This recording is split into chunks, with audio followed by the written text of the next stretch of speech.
Ma'am కొన్ని social మీడియాలో viewers అడిగే క్వశ్చన్స్ నేను మిమ్మల్ని ఇక్కడ ఒక 2-3 అడగాలనుకుంటున్నాను. డే టైంలో కంటే నైట్ టైమ్స్లో లైఫ్కి ఒకవేళ అలవాటు పడితే రిజల్ట్ పాజిటివ్గా ఎక్కువగా ఉంటుంది అనేది అపోహన నిజమా? అది అపోహ ఎప్పుడు కాదు. బికాస్ నైట్స్ అనేవి you will have a long relaxation time కదా. ఇప్పుడు if there is a sexual activity end of the day same 9-10 o'clock. After that you sleep off, your body is relaxed, your hormones are getting produced, whatever the sperm has to do, it will have some time. And whatever comfort that you have when you're relaxed, your body tends to give way to various things in a sensible manner. Alakani morning life unte undadani kaadu, but practically it is much more beneficial and convenient for your relaxation. No morning, say mid-afternoon, if you have intercourse and you just go do some work and go around, and if you have to travel, if you have to do some other works and you're stressed out and you're not sleeping well, all this is not good lifestyle. Right ma'am. Okay blood group ఉన్న wife and హస్బెండ్కి ఒకవేళ పిల్లలు పుడితే చాలా health issues ఉంటాయి అని అంటూ ఉంటారు. No, it is a myth. Blood groups in fact same ఉంటే ఏ బ్లడ్ ఇష్యూస్ ఉండవు.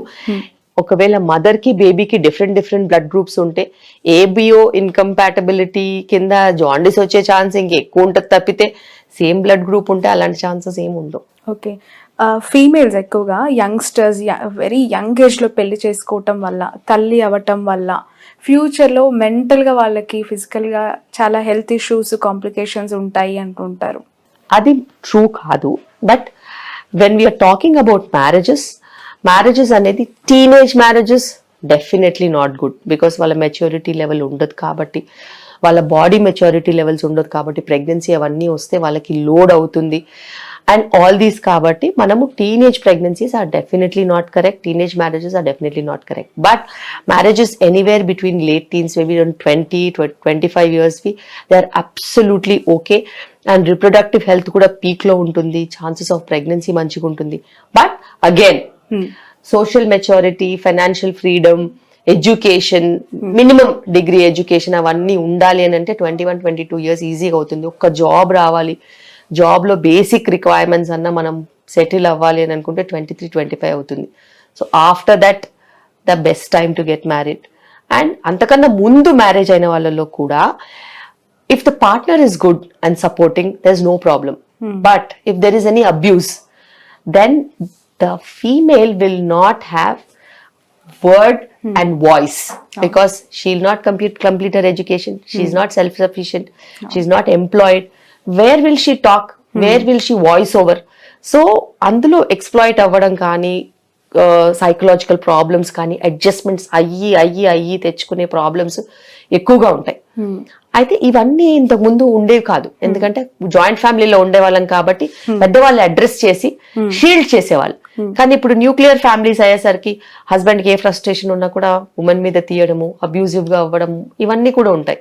And women is completely trapped into the relationship because there are children that they have to take care of. వాళ్ళ మొహం చూసి వాళ్ళ కోసం అని భరిస్తూ ఉంటారు. బట్ ఈవెన్చువలీ 40s వచ్చేసరికి అదంతా చాలా ఎక్కువైపోయి, ఆ లోడ్ అంతా ఎక్కువైపోయి వాళ్ళ లైఫ్ అంతా వేస్ట్ అయిపోయినట్టు అనిపించి, అండ్ పిల్లలు కూడా ఎవరి దారి వాళ్ళు చూసేసుకుంటారు తర్వాత. Then they become very alone and they feel that pain and they get traumatised. Perimenopausal issues వచ్చేసరికి చాలా సైకలాజికల్ గా ట్రామాటిక్ గా ఫీల్ అవుతారు. రైట్. కొన్ని జనరేషన్స్ నుంచి చూస్తూ ఉంటే సర్జరీ అయిన డెలివరీస్ రేర్ గా ఉండేవి, ఇప్పుడు నార్మల్ డెలివరీస్ చాలా రేర్ గా కనిపిస్తున్నాయి. ఇన్ ఫ్యూచర్ ఐవీఎఫ్ డెలివరీస్ అనేవి, ఐవీఎఫ్ ప్రెగ్నెన్సీస్ అనేవి కామన్ అయ్యే పరిస్థితులు చూడబోతున్నాం. అలాంటి సిచ్యువేషన్ రాబోతుందా? అంటే డెఫినెట్ గా ఫర్టిలిటీ ప్రెగ్నెన్సీస్ నిజంగానే ఎక్కువ అవబోతున్నాయి. Because we are going towards an epidemic of infertility. అది ఇంకా పాండమిక్, ఎపిడెమిక్ అన్ని ఒకటేలాగా అయిపోయాయి. ఇప్పుడు ఇన్ఫర్టిలిటీ చాలా ఎక్కువ అవుతుంది కాబట్టి. And over on top of it మేమేం చేస్తున్నామంటే, even if they have an IVF pregnancy, because we have a setup, we have every specialist in the hospital, we would definitely try for a normal delivery. If she's not delivering normally, normally then we will do a caesarean. So anything caesarean లో కూడా blood loss chances ఉంటాయి, పీపీహెచ్లు ఇవన్నీ ఉంటాయి, post mortem హెమరేజ్లు, blood లాస్లు. దానికి అనుగుణంగా బ్లడ్ బ్యాంక్, దానికి అనుగుణంగా హై రిస్క్ అనస్థీషియా టీము, దానికి అనుగుణంగా మన సెటప్ పెట్టుకోవాలి. అయితే ఏదైతేనేమి నార్మల్ డెలివరీకి మించిన సేఫ్టీ ఉండదు. అది వాళ్ళకి ప్రెగ్నెన్సీలో ట్రావెల్ చేస్తూ ఉంటే, వాళ్ళ చుట్టుపక్కల వాళ్ళు ఇన్ఫ్లుయెన్స్ చేస్తూ ఉంటే, వాళ్ళ చుట్టుపక్కల వాళ్ళు ధైర్యం ఇస్తూ ఉంటే, వాళ్ళు ఒకవేళ యోగా క్లాస్కి వస్తారు 50 మంది, అందులో డెలివరీస్ అవుతూ ఉంటాయి కదా, మిగతా వాళ్ళు వీళ్ళని చూసి వాళ్ళ ఒపీనియన్స్ మార్చుకుంటారు. రైట్, డెఫినెట్ గా మార్చుకుంటారు. ఇప్పుడు ఆపరేషన్ లేకుండానే మోకాళ్లకు ప్లాస్మా ట్రీట్మెంట్, మీ ఆర్థోపెటిక్ సమస్యలన్నిటికీ రోబోటిక్ టెక్నాలజీ ద్వారా తక్కువ ఖర్చుతో శాశ్వత పరిష్కారం, ఫ్రీ కన్సల్టేషన్, ప్రతి ట్రీట్మెంట్ పై 20% డిస్కౌంట్.